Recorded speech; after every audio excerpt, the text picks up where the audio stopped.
дар доираи иҷрои қарори раиси шаҳри Душанбе дар бораи ташкили истироҳати тобистонаи кӯдакон ва наврасони шаҳри Душанбе дар соли 2021 фарогирии хонандагони мактабҳои пойтахт дар истироҳатгоҳҳои берун аз шаҳрӣ таъмин гардидааст.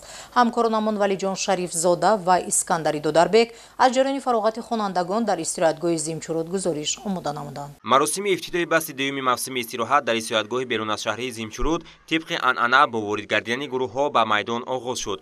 истироҳатгоҳи мазкур тобеи шӯъбаи маврифи ноҳияи шоҳмансури шаҳри Душанбе буда, хонандагони муассисаҳои таҳсилоти миёнаи умумии ин ноҳия имсол дар 4 баст ба фароғат фаро гирифта мешаванд. Тавре иттилоъ дода шуд барои фаъолияти истироҳатгоҳи берун аз шаҳрии Зимчурод дар мавсими имсола аз ҷониби мақомоти иҷроияи ҳокимияти давлатии ноҳияи шоҳмансур маблағи зарурӣ ҷудо гардидааст, ки он барои дар шароити хуб бо таъмини ғизои солим гузарондани давраи истироҳати кӯдакону наврасон басанда аст. роҳбарияти шӯъбаи маврифи ноҳияи шоҳмансур зимни иштирок ва суханронӣ қайд карданд, ки тарбияи наврасон дар рӯҳияи табиатдӯстӣ, истироҳат дар мавзеъҳои нотакрори диёр ва омодагӣ барои соли нави хониш аз ҳадафҳои асосии ташкили истироҳати тобистона барои кӯдакону наврасон мебошад.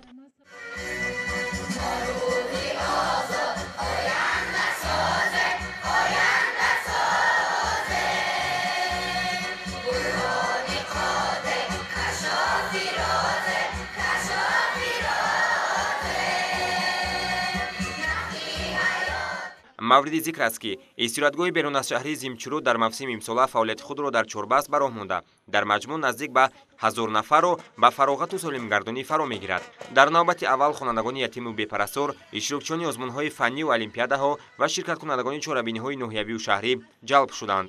ҳамзамон дар ҳар як баст ба 20 нафар хонанда аз мактаби интернати рақами 1 барои кӯдакони ятим ва бепарастори шаҳри Душанбе барои истироҳату солимгардонӣ роҳа дода мешавад.